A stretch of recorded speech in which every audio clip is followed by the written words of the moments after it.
Welcome to the debate. Andhra Pradesh ఆర్థిక మంత్రి పయ్యావుల కేశవ్ ఇవాళ 2026-27 ఆర్థిక సంవత్సరంగాను బడ్జెట్ ప్రవేశపెట్టారు. 3,32,000 కోట్ల 205 రూపాయల రూపాయలతో ఈ బడ్జెట్ని ప్రవేశపెట్టారు. ఇది ఏడాదికి ఏటికేడు వాల్యూమ్ పెరుగుతూ పోతుంది. బడ్జెట్ యొక్క పరిమాణం పెరుగుతూ పోతుంది. ఈ పరిమాణానికి తగ్గట్టుగా అభివృద్ధి లేదా సంక్షేమ కార్యక్రమాలు ఎంతవరకు పెరుగుతున్నాయి, అలాగే రాష్ట్రం యొక్క ఆర్థిక అభివృద్ధి ఎలా సాగుతోంది. చంద్రబాబు నాయుడు ఎప్పుడు సంపద సృష్టిస్తాం అంటారు కదా, సంపద సృష్టించే దిశగానే ఈ బడ్జెట్ వెళుతోందా? ప్రత్యేకించి ఏ బడ్జెట్ చూసినా జమా ఖర్చుల లెక్క మాత్రమే కాదు అని స్టార్టింగ్లోనే ఆర్థిక మంత్రి పయ్యావుల కేశవ్ ఇది కేవలం జమా ఖర్చుల పద్దు మాత్రమే కాదు, ఇది భవిష్యత్తుకి ఒక రోడ్ మ్యాప్ లాంటిది, భవిష్యత్తుకు పునాది లాంటిది అని చెప్పి తన బడ్జెట్ విషయంలో చాలా గొప్పగానే చెప్పారు. తప్పే లేదు అది. అయితే జమా ఖర్చులు బడ్జెట్ అంటేనే జమా ఖర్చులు, అందులో సందేహం లేదు. అయితే ఈ బడ్జెట్లో వీరు ప్రవేశపెట్టిన ఈ 3,32,205 రూపాయల 5 కోట్ల బడ్జెట్లో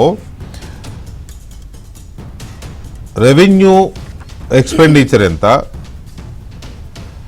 క్యాపిటల్ ఎక్స్పెండిచర్ ఎంత అంటే ఖర్చుల కోసం దాదాపు 2,70,000 కోట్లు 2,56,000 కోట్ల రూపాయలు రెవెన్యూ ఎక్స్పెండిచర్కే కేటాయించారు. 53,000 కోట్ల రూపాయలు మాత్రమే మూలధనం వ్యయానికి కేటాయించారు. మూలధన వ్యయానికి కేటాయించేదాన్ని మాత్రమే మనం వచ్చే ఏడాది కాలంలో వివిధ అభివృద్ధి పనులు, కొత్తగా చేపట్టే అభివృద్ధి పనులకి ఉపయోగించడానికి అవకాశం ఉంటుంది. మిగతా 256 కోట్ల రూపాయలు 2,56,000 కోట్ల రూపాయలు జీతాలు, భత్యాలు, పెన్షన్లు, ఆల్రెడీ తలపెట్టిన సంక్షేమాలు ఇటువంటివి వెళ్ళిపోతాయి. సో వాటిల్లో డెవలప్మెంట్ కోసం ఏమీ ఎక్స్పెక్ట్ చేయడానికి ఉండదు. అదే రెవెన్యూ ఎక్స్పెండిచర్, క్యాపిటల్ ఎక్స్పెండిచర్ అనే వేరియేషన్. సో క్యాపిటల్ ఎక్స్పెండిచర్కి చాలా తక్కువ మొత్తాలు కేటాయిస్తున్నాయి. బడ్జెట్లో కనీసం అట్లీస్ట్ ఒక 40%, అట్లీస్ట్ ఒక 30% అన్నా ఉంటే దాన్ని కొంతవరకు ఇది చేయొచ్చు. 3,30,000 కోట్లు కాబట్టి దాదాపు ఒక 90,000 కోట్ల నుంచి 1,00,000 కోట్ల వరకు క్యాపిటల్ ఎక్స్పెండిచర్కి కేటాయించి ఉన్నట్లయితే డెఫినెట్గా అది అభివృద్ధి దిశగా వెళ్తుందనొచ్చు. మాటలకు మాత్రం సంక్షేమాన్ని, అభివృద్ధిని జోడెద్దుల బండిలాగా, 2 కళ్ళలాగా సమానంగా తీసుకెళ్తామని ఈ ప్రభుత్వమే కాదు ఏ ప్రభుత్వమైనా ఆదాయం చెప్తుంది. కేంద్రాలు చెప్తాయి, రాష్ట్రాలు చెబుతాయి. కానీ కేటాయింపుల విషయానికి వచ్చేసరికి రెవెన్యూ ఎక్స్పెండిచర్కి ఇచ్చే ప్రయారిటీ తప్పని ప్రయారిటీ. అది తలకు మించిన భారాన్ని నెత్తికెత్తుకుని వాటి కోసం కేటాయింపులు చేసుకుంటూ దాన్ని మోస్తారు. ఏటా ఎంతో కొంత అభివృద్ధిని చేసి చూపించాలి, ఒక స్థిరమైన అభివృద్ధిని చేసి చూపించాలి అన్నప్పుడు దానికేమో నిధులు ఉండవు. పోనీ రివైజ్డ్ ఎస్టిమేషన్స్ అంటే ఆర్థిక సంవత్సరం అయిపోయిన తర్వాత మళ్ళీ బడ్జెట్ ప్రవేశపెట్టేటప్పుడు చేసిన దాంట్లో ఏమన్నా కరెక్ట్గా కేటాయింపులు చేసినంత ఖర్చు పెట్టారా అంటే ఉండదు. మళ్ళీ ఈ కేటాయించిన ఇందులో కూడా 5,000 కోట్లో 10,000 కోట్లో మైనస్ ఉంటుంది. అంటే ఈ రకంగా బడ్జెట్ పెట్టుకొని ఏం సాధిద్దాం అనుకుంటున్నారు అనేది ఒకటో పాయింట్. రెండవది, దీంట్లో ఈ బడ్జెట్లో కేటాయింపులు ఎలా ఉన్నాయి, ఏ రంగానికి ఎలా ఉన్నాయి. సంక్షేమ రంగానికి కొన్ని పద్దులు పెట్టుకున్నారు.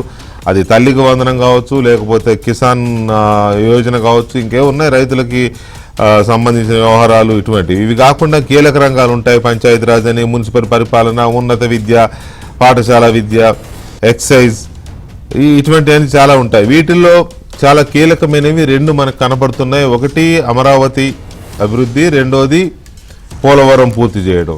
పోలవరం పూర్తి చేయడానికి సబ్జెక్టు కరెక్షన్ 1,200 కోట్లు ఎంతో కేటాయించినట్టుగా ఉన్నారు. ఈ 1,200 కోట్ల రూపాయలతో గోదావరి పుష్కరాల నాటికల్లా పోలవరం పూర్తి అవుతుందని చెప్పారు మొన్ననే చంద్రబాబు నాయుడు గారు. అవుతుందా?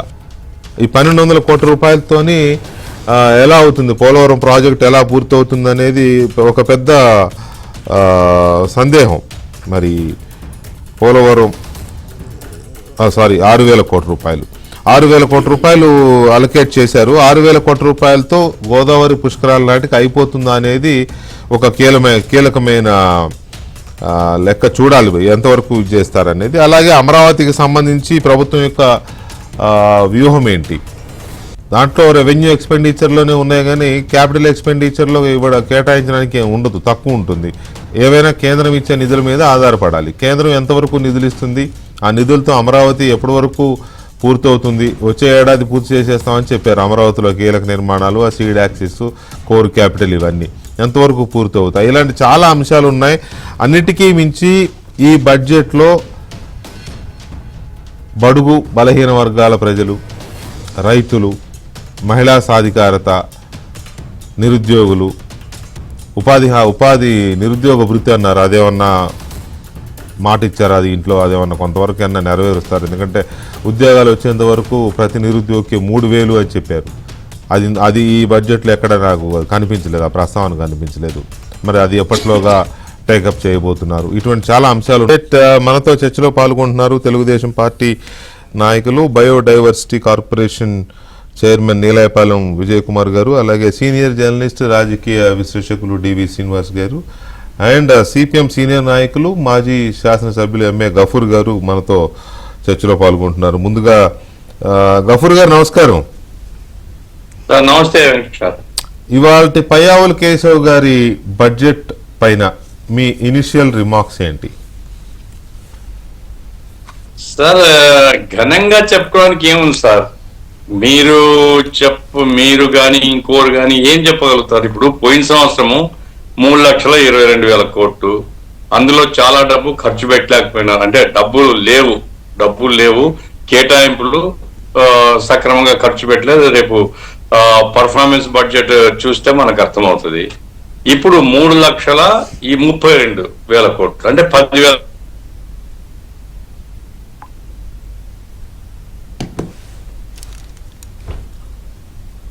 Technical right. గఫూర్ గారు టెక్నికల్ ఎర్రర్ వచ్చింది, మళ్ళీ ఒకసారి తీసుకుందాం. శ్రీనివాస్ గారు నమస్తే అండి.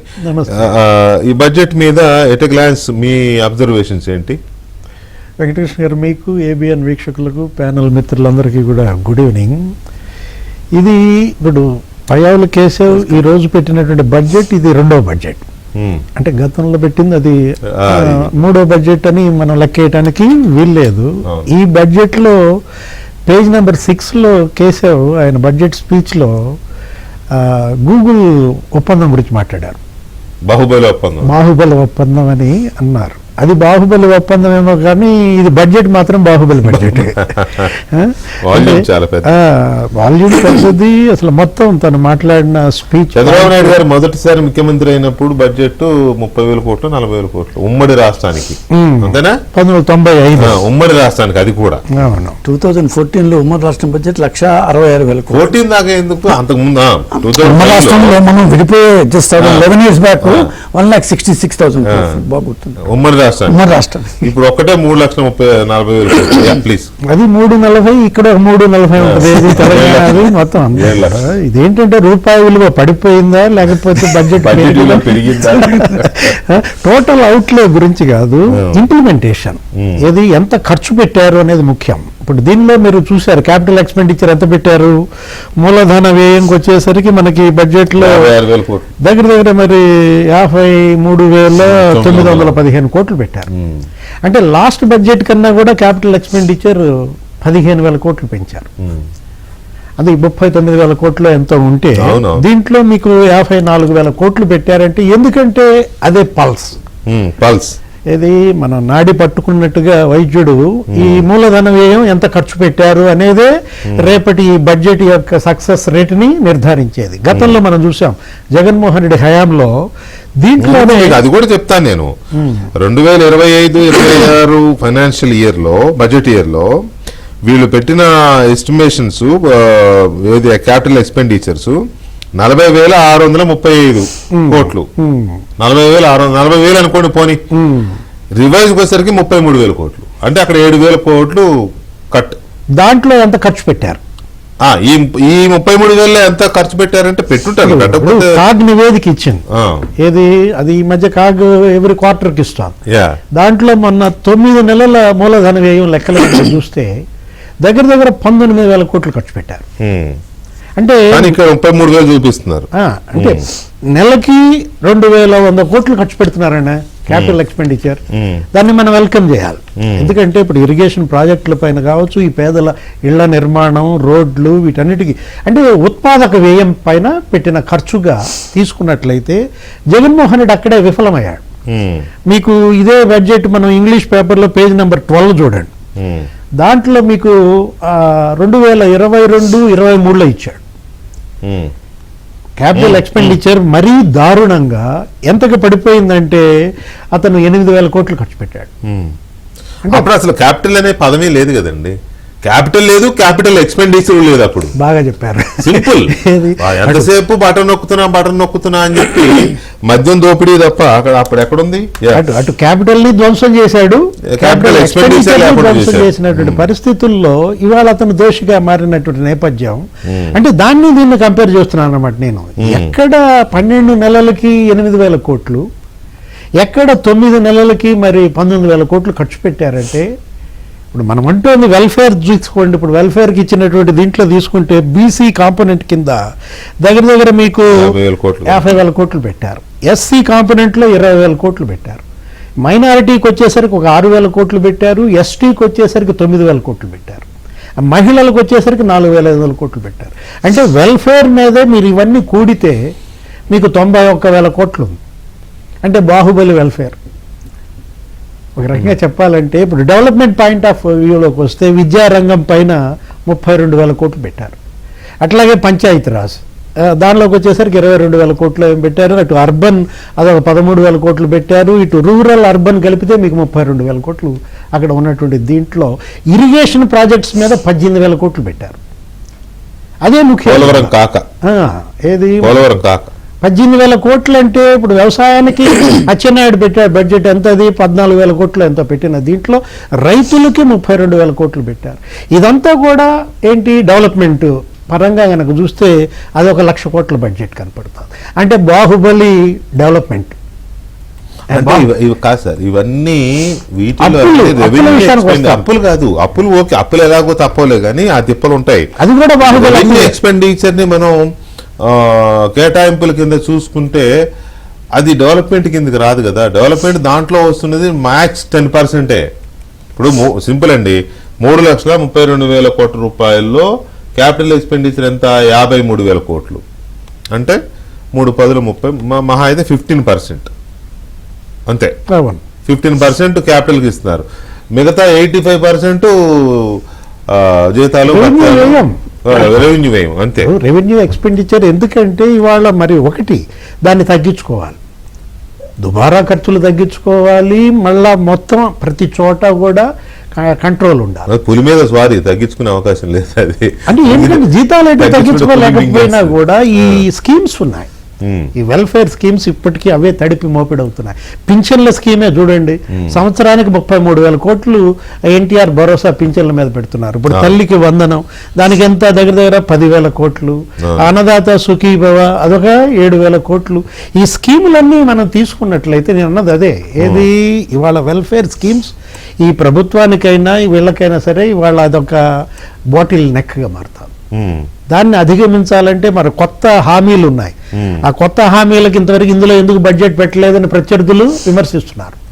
ఏది ఆడబిడ్డని ఇదేదంటారు, నిరుద్యోగ భృతి దానికి కేటాయింపులేవి. ఇప్పుడు బుగ్గన రాజేంద్రనాథ్ రెడ్డి స్పందించాడు దీనిపైన. అతను మాట్లాడుతూ ఏమంటాడు, మేము 1,35,000 ఉద్యోగాలు ఇచ్చాము, లేకపోతే నాడు నేడు కింద మేము 3,700 కోట్లు ఖర్చు పెట్టామంట. అవును, మా చేపల షాపులు, మటన్ షాపులు, చికెన్ షాపులు కూడా పెట్టించారు కదా. నాడు నేడు అనగానే నిన్న లోకేష్ బాబు అసెంబ్లీలో కౌన్సిల్లో ఏమంటున్నాడు, మీరు నాడు నేడుకు పెట్టిన పెండింగ్ 500 కోట్లు నేను ఇచ్చానంటున్నాడు. అంటే పెండింగ్ నిధులు ఏది పెండింగ్ బకాయిలు ఇవాళ 2,00,000 కోట్లు ఉన్నాయండి. ఏది కాంట్రాక్టర్లకు చెల్లించాల్సిన చాలా ఉన్నాయి, వెండర్స్ కానీ కాంట్రాక్టర్లకు కానీ. అంతా కూడా భారం. ఒకసారి గఫూర్ గారు ఒపీనియన్ కూడా తీసుకుందాం అండి. గఫూర్ గారు, ఇందాక టెక్నికల్ ఇష్యూ వచ్చిందండి. వెంకటకృష్ణ గారు, సార్ ఈ బడ్జెట్ నేనేమంటానంటే, పాత సినిమాలో రమణారెడ్డి గారు పాత సినిమాలో అప్పు చేసి పప్పుకూడు అని పెద్ద ఫేమస్ డైలాగ్ అది. ఇప్పుడు మన రాష్ట్ర బడ్జెట్ మీరు చూడండి, బాహుబలి బడ్జెటే, ఏది 3,32,000 కోట్ల రూపాయలు. అందులో 85,000 కోట్ల రూపాయలు రెవెన్యూ లోటు, 75,000 కోట్ల రూపాయలు ద్రవ్య లోటు, ఉమ్, అంటే ఆదాయం లేనిది బడ్జెట్ లో లెక్కలు ఉన్నాయి. ఉమ్, ఆ తర్వాత ద్రవ్య డబ్బు లేదు, అప్పు తేవాలా, దానికి 75,000 కోట్ల రూపాయలు. ఉమ్, ఆ రకంగా ఏంటంటే అప్పు చేసి పప్పు కూడు బడ్జెట్ తప్ప ఇది వాస్తవ పరిస్థితిని ప్రతిబింబించడం లేదు. ఏమంటే బాహుబలి పిక్చర్ ఇవ్వడానికి 70 mm చూపించడానికి బడ్జెట్ తప్ప మన ఆదాయం ఏమిటి, ఆదాయం తగిన పద్ధతిలో ఖర్చులు ఏమిటి, ప్రయారిటీస్ ఏమిటి అనేది ఈ బడ్జెట్ తేల్చడం లేదు. ఒకటి. రెండవది ఏమంటే కేంద్రం, మీరు బడ్జెట్ స్పీచ్ వినింటే పయ్యావుల కేశవ్ గారు ఆ సందర్భం లేకుండా మోడీని పొగడ్డం, అంటే అదొక ఫ్యాషన్ అయిపోయింది. ఇప్పుడు జిఎస్టీ కేటాయింపులు తగ్గినాయి రాష్ట్రానికి, ఆ తర్వాత రాష్ట్రాల వాటా తగ్గింది, రెవెన్యూ లోటుకు మేము భర్తీ చేయమని చెప్పేసినారు. ఆ రకంగా అట్లాగే మొన్న తుఫాన్ వచ్చింది, ఏం డబ్బులు ఇచ్చారండి కేంద్రం నుంచి నాకే తెలియదు. ఆ రకంగా ఏంటంటే కేంద్రం వాళ్ళు అడుగడుగునా వాళ్ళు బాగుపడడానికి వాళ్ళు చూస్తున్నారు తప్ప రాష్ట్రాలకు అన్యాయం చేస్తున్నారు. అయినా పొగిడి అలసిపోవడం మనకు అలవాటు అయిపోయింది. ఇప్పుడు రాజధాని నిర్మాణానికి 6,000 కోట్ల రూపాయలు మనం పెడుతున్నాం, సెల్ఫ్ సస్టైన్ ప్రాజెక్ట్ అన్నారు. 6,000 కోట్ల రూపాయలు బడ్జెట్ ఎందుకు కేటాయిస్తున్నారు? పోలవరం పూర్తి సెంట్రల్ ప్రాజెక్ట్ కదా, సెంట్రల్ ప్రాజెక్ట్ అయినా ప్రతి రూపాయి వాళ్ళు పెట్టాలి కదా. 6,000 కోట్లు మనం బడ్జెట్ ఎందుకు అంటే కేటాయిస్తాం? వాళ్ళు రియంబర్స్ చేస్తారు కదా గఫూర్ గారు, రాష్ట్ర ప్రభుత్వం పెట్టినా కేంద్రం రియంబర్స్ చేస్తుంది కదా పోలవరానికి. వన్స్ బడ్జెట్ లో పెట్టడం అంటే ఏమిటిది? పెట్టినా కూడా రియంబర్స్ చేస్తారు కదా, లేకపోతే ఇక వాళ్ళే పెడతారని కూర్చుంటే అది ముందుకు సాగదు ఇక. నా పాయింట్ ఏమిటంటే ఆ, క్రిటికల్ గా మన వాటా మనం రాబట్టుకోవడానికి మనం వాళ్ళ బాధ్యతను 14 సంవత్సరాలు అయిపోయాయి కదండి రాష్ట్రాన్ని విభజన అయిపోయి, 14 నుంచి ఇప్పుడు 10 సంవత్సరాలు 11 సంవత్సరాలు అయిపోయాయి కదా. మరి 11 సంవత్సరాలు అయిపోతే ఆ రోజు చేసినటువంటి వాగ్దానం మీరు అమలు చేయడం లేదనేటువంటి ఒత్తిడి ఎక్కడ రావడం లేదు. స్పెషల్ స్టేటస్ అది పోయినాయి, స్పెషల్ ప్రాజెక్ట్స్ అవి పోయినాయి, వెనుకబడ్డ ప్రాంతాల నిధులు అయినా మోడీని పొగుడుతున్నాం. నా పాయింట్ అది, పొలిటికల్ పాయింట్. ఓకే. ఇక ఇప్పుడు ఈ బడ్జెట్ లో రాయలసీమకు సంబంధించి ఏమంటున్నా అండి, పయ్యావుల కేశవ్ ఆయన రాయలసీమ వాడే, చంద్రబాబు నాయుడు గారు రాయలసీమ వాళ్ళే. హార్టికల్చర్ హబ్ గా పెడతారంట దీన్ని. పరిశ్రమలన్నీ పెట్టారు, వేరే చోట పెడతారు, ఇది మాత్రం horticulture hub. Sir horticulture hub కానీ అగ్రికల్చర్ మీద ఆధారపడినటువంటి ప్రాంతాలు కానీ రాష్ట్రాలు కానీ ఏమైనా డెవలప్ అయినాయా? మనం వెనుకబడినటువంటి రాష్ట్రంగా అగ్రికల్చర్ స్టేట్ గా ఉన్నాము కాబట్టి ఇండస్ట్రియలైజేషన్ చేయాలా అంటున్నాం. అందుకోసం ఇండస్ట్రీస్ కోసం రాయితీలు ఇచ్చినా బలపరుస్తున్నాం. కానీ రాయలసీమను పారిశ్రామికంగా అభివృద్ధి చేయాలన్నటువంటి మాట, కడప స్టీల్ ప్లాంట్ ఒక్క మాటను వినపడదండి బడ్జెట్ లో. కడప స్టీల్ ప్లాంట్ మేము ప్రయత్నం చేయబోతున్నాం, దానికి 100 కోట్లు 150 కోట్లు అంటే నామినల్ గానా మేము కేటాయిస్తున్నాం. అట్లాగే వెనుకబడ్డ ప్రాంతాల్లో పారిశ్రామికరణ కోసం ప్రత్యేక సబ్సిడీలు ఇస్తున్నాం. ఎవరు చెప్పాలి ఈ మాట? కేంద్రం చెప్పదు, రాష్ట్రం చెప్పదు. అంటే వెనుకబడ్డ ప్రాంతాలు వెనుకబడే ఉండాలి, ఇలా భజన చేస్తూ ఉండాలా. కాబట్టి వెనుకబడ్డ ప్రాంతాలకు న్యాయం జరిగేటువంటి బడ్జెట్ కాదు. ఉద్యోగస్తులు ఉన్నారు, పిఆర్సీ గురించి ఏమిటి, ఎప్పుడో వేయాలా? లేదు, వాళ్ళకి ఇవ్వాల్సిన ఏదో కొన్ని డిఆర్ఏర్స్ ఇచ్చినామన్నారు. డిఆర్ఏర్స్ ఇవ్వడం అనేటువంటిది అది ఎప్పుడో ఇవ్వాల్సింది, కానీ అది కాదు కదా. కాంట్రాక్ట్ అవుట్ సోర్సింగ్ ఎంప్లాయీస్ వాళ్ళ భవిష్యత్ ఏమిటి? ఓపీఎస్ కోసం ఎదురు చూస్తున్నటువంటి ఉద్యోగులు ఉన్న వాళ్ళ భవిష్యత్ ఏమిటి? స్కీమ్ వర్కర్లు విజయమోహన్ రెడ్డి మన జగన్మోహన్ రెడ్డి అధికారంలో ఉన్నప్పుడు 45 రోజులు సమ్మె చేశారండి అంగన్వాడీలు, ఆశా వర్కర్లు పెద్ద ఎత్తున ఆందోళన చేశారు. మరి వాళ్ళకి ఏమిటి బడ్జెట్ లో ఏం హామీ ఇస్తున్నాం మనం? అంటే ఆ రకంగా బడుగు బలహీన వర్గాలకు సంబంధించి రైతులు, ఇప్పుడు నేను చెప్పాను ఇంతకుముందు తుఫాను సంబంధించి ఏం సహాయం చేయలేదు. ఇప్పుడు కౌలు రైతుల గురించి బడ్జెట్ లో ఒక మాట లేదు. గిట్టుబాటు ధరలు 500 కోట్లతో ధరల స్థిరీకరణ సాధ్యమవుతుందండి రాష్ట్రంలో. అదే బడ్జెట్ లోనే చెప్పారు మొన్న ఉల్లి రైతులకు సంబంధించి ఇంకా కొన్ని పంటలకు సంబంధించి 1100 కోట్లు మేము ఇచ్చామని. అంటే ఒక 2-3 మాసాల్లో 1100 కోట్లు కేటాయించాల్సినటువంటి అవసరం మీకే ఏర్పడింది కదా. సంవత్సరానికి 500 కోట్లు కేటాయిస్తే బడ్జెట్. ఓకే ఓకే గఫూర్ గారు ఒక్క నిమిషం, ఎందుకంటే అన్నీ ఒకేసారి మాట్లాడాలంటే కూడా సాధ్యం కాదు కాబట్టి కొన్ని కీలకమైన పాయింట్స్ మీరు లేవనెత్తినవి కానీ, నేను అడిగినవి కానీ, శ్రీనివాస్ గారు చెప్పినవి కానీ, విజయ్ కుమార్ గారు ప్లీజ్. సార్, ఇప్పుడు 2 సంవత్సరాల తర్వాత మొట్టమొదటిసారిగా మనం రాష్ట్ర బడ్జెట్లో ఆర్థిక క్రమశిక్షణ క్రమశిక్షణ, బడ్జెట్ లోటు తగ్గించడం, మౌలిక సౌకర్యాలపై దృఢమైన దృష్టి, రాష్ట్ర పునర్నిర్మాణం చేపట్టడం, ఇట్లాంటివంతా ఈవేళ బడ్జెట్లో మనం చూసాం కదా, మనకు కనిపిస్తుంది కదా. మీరు ఒక్కసారి మీరు 23 దాకా చూశారు, 22 దాకా, 21, 20, 19 చూస్తే ఏ రోజు కూడా 3-4 వేల కోట్ల కంటే క్యాపిటల్ ఎక్స్పెండిచర్, అంటే మనం ఏదైనా ఒక ప్రాజెక్టు, ఒక బిల్డింగు, ఒక ఇదో కట్టే దాని మీద నుంచి మనకు ఆదాయం వచ్చే టైప్లో ఒక ప్రాజెక్ట్ కావచ్చు. ఆయన ఏకైక ఈ జగన్మోహన్ రెడ్డి గారు చేసిన ఇదేంటంటే మన రేవంత్ రెడ్డి గారు ఏదో అన్నారు చూడండి, రాయలసీమ లిఫ్ట్, దానికి ఒక 500-600 కోట్లు ఖర్చు పెట్టాడు. అది ఆటోమేటిక్గా బ్యాన్ అయిపోయింది. అది తప్ప ఒక్క ప్రాజెక్టు జరిగిందా? ఈ రోజు 53,000 కోట్లు ఇస్ ద ఫినామినల్ ఎక్స్పెండిచర్. 53,000 కోట్లు నేనైతే నిజాయితీ చెప్తున్నాను, 2014 నుంచి లేదు ఇంత. అంటే మనకు అప్పుడు అంత శక్తి లేకపోవచ్చు, అందుకని. సో ఈరోజు 53,000 కోట్ల రూపాయలు, 53,915, 54,000 కోట్ల రూపాయలు మనం కేవలం క్యాపిటల్ ఎక్స్పెండిచర్ మీద పెడుతున్నామంటే, అంటే 3,32,000 కోట్లని దాదాపు 20%, 18-19% అది టోటల్ బడ్జెట్. దాంట్లో మనం ఉంటారు ఒట్టి ఖర్చు మాత్రం తీసుకుంటే 2,56,000 ఖర్చు చూసుకుంటే 53 కోట్లు అంటే ఆల్మోస్ట్ 25-30% మనం టోటల్ ఖర్చులో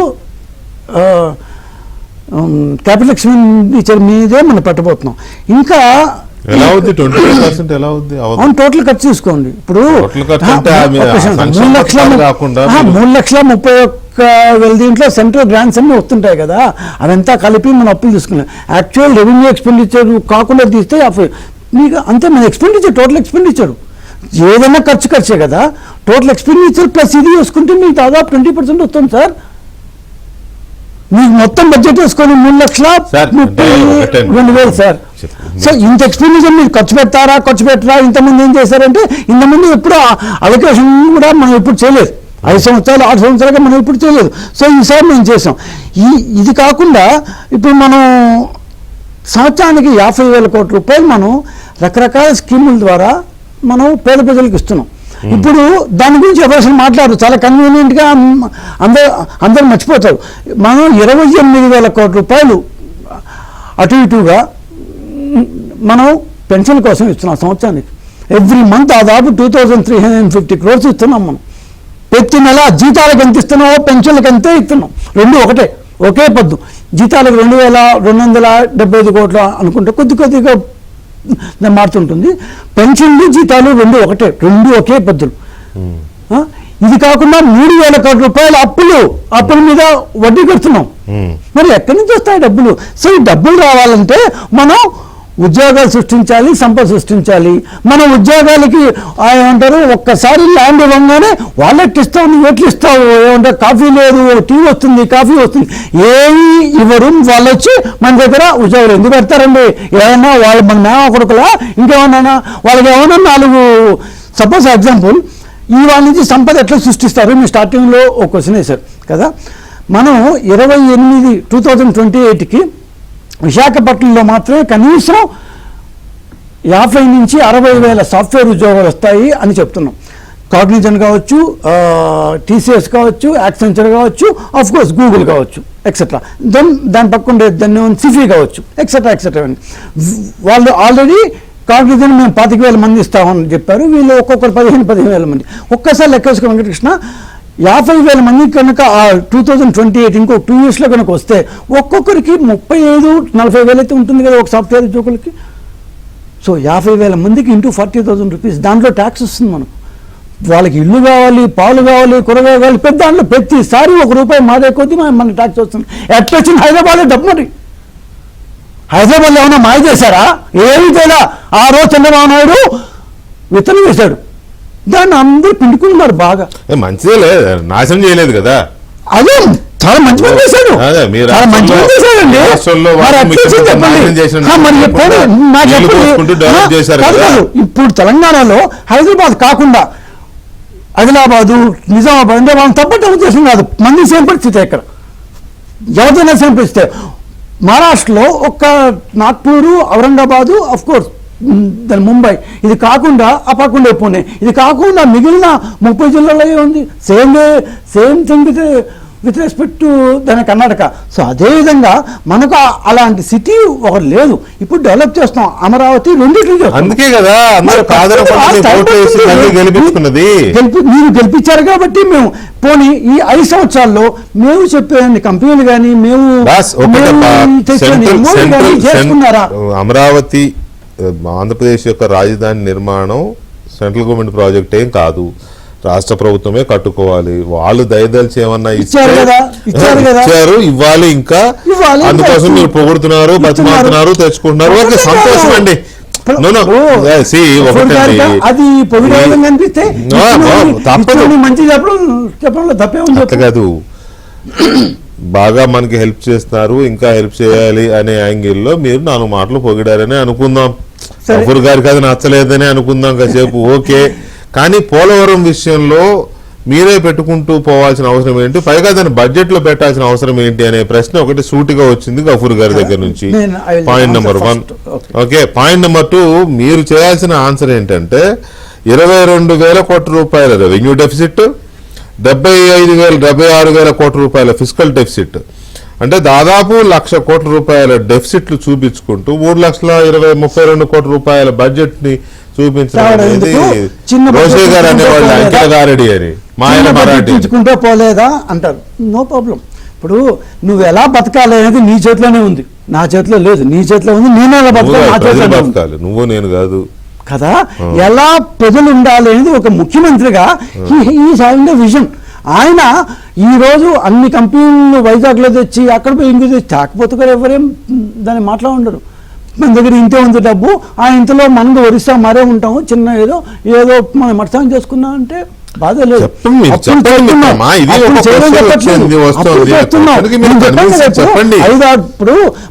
నేను కళ్ళ మీద చూపిస్తున్నాను వైజాగ్ లో ఇన్ని కంపెనీలు రాబోతున్నాయి. రేపు 28 సంబంధం ఏంటి? అదే డబ్బులు రావాలి, నీకు డబ్బులు రావాలి. ఎప్పుడు ఎట్లా డబ్బులు వస్తాయంటే ఆర్థిక రంగంలో ₹1 ఆర్థిక రంగం బ్రహ్మాండంగా కానీ పోతుంటే ఆర్థిక శాస్త్రం ప్రకారం 7 సార్లు రూపాయి మారుతుంది. ఒక్కొక్కసారి నేను నీకు శాలరీ ఇచ్చాను, జస్ట్ ఫర్ ఎగ్జాంపుల్ నువ్వు నా దగ్గర ఎంప్లాయో లేకపోతే నేను నీ దగ్గర ఎంప్లాయ్ అనుకుంటే, నువ్వు నాకు శాలరీ ఇస్తే నేను దానికి పాల కోసం ఖర్చు పెట్టాను, లేకపోతే ఇంకో ఫుడ్ కోసం ప్రతిసారి రూపాయి మారుతుంటే గవర్నమెంట్ ట్యాక్స్ వస్తుంది. గవర్నమెంట్ ఎక్కడి నుంచి వస్తుంది డబ్బులు? సో ఎప్పుడైతే ఆర్థిక రంగంలో రూపాయి తిరుగుతూ ఉంటుందో ఆ రూపాయి నుంచి గవర్నమెంట్ ట్యాక్స్లు వస్తాయి, ఆ ట్యాక్సులతో గవర్నమెంట్ చేస్తుంటుంది. సో ఎప్పుడైతే ఆర్థిక రంగంలో రూపాయలు ఎట్లా వస్తాయి, వేరే వాళ్ళు ఎవరైనా పెట్టుబడి పెట్టాలి. గవర్నమెంట్ ఇప్పుడు సార్ చెప్పారు ఏమని, కడపలో మీరే ఇది పెట్టేసి కట్టేయచ్చు కదా అని. అట్లా గవర్నమెంటే పెట్టి కట్టేసేది ఒకప్పుడు సోషలిస్ట్ రిజిమ్లో చేసాం మనం. That phase is over. ఈరోజు గవర్నమెంటే ఒక ఏమంటారు పోలవరం ప్రాజెక్టే మనం కట్టుకోలేకున్నాం, అక్కడి నుంచి అడుక్కుంటున్నాం మనం. బట్ అది యాక్చువల్ పరిస్థితి. సో నేను అర్జెంటుగా వెళ్ళేసి కడపలో సొంత డబ్బులు పెట్టేసి ప్రాజెక్ట్ కట్టే పరిస్థితులు లేవు ఇప్పుడు. మనం ఆ సోకాల్ మిక్సర్ ఎకానమీ నుంచి సోకాల్ సోషల్ నుంచి వెళ్ళిపోయినాం. సిపిఎం రాకపోతే అది వాళ్ళ ప్రాబ్లం. సో మేము వచ్చేసాం అక్కడి నుంచి, దాంట్లో ఏది లేదు. వాళ్ళకి రాకపోతే వాళ్ళ ఇష్టం. అది దాంతో సార్ కోపం వచ్చినా కరెక్టే, ఎందుకంటే